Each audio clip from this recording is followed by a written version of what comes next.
जी हमर मौगी खेलत बिया पबजी हम तो दुनु बेरा काटतानी सब्जी। हमर मौगी खेलत बिया पबजी हम तो दुनु बेरा काटतानी सब्जी।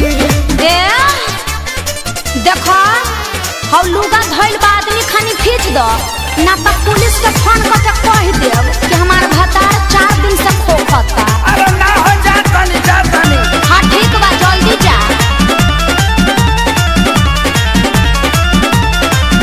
घरवा में सूती उता करतिया सहो फूकी फूकी चूल्हा हमारा निकलता कैसे हो। अरे घर में मत छोड़ो प्रदूषण हो जाए। घरवा में सूती उता करतिया सहो फूकी फूकी चूल्हा हमारा निकलता कैसे हो। झाड़ू लगाई फिर पोछा लगाई अपन दर्द के तना ले बता। तो बैठ के हुड़बा दिन तू देखौला ए राम जी अरे राम जी अरे राम जी।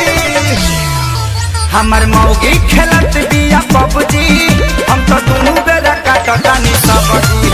हमर मौगी खेलत बिया पबजी हम तो दुनु बेरा काटतानी सब्जी। आ सुनो आलू बैंगन काट के मिक्स सब्जी भी बना दी हो।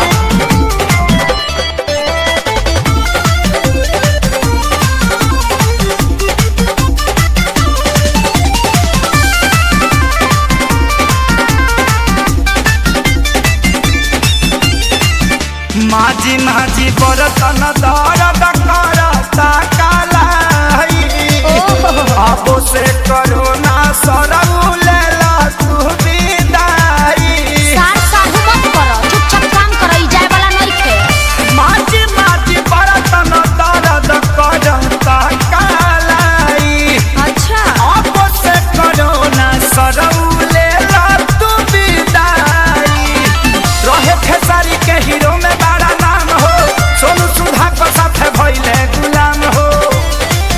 सफे रोवे घर में बैठी डभ जी अरे डभ जी अरे डभ जी।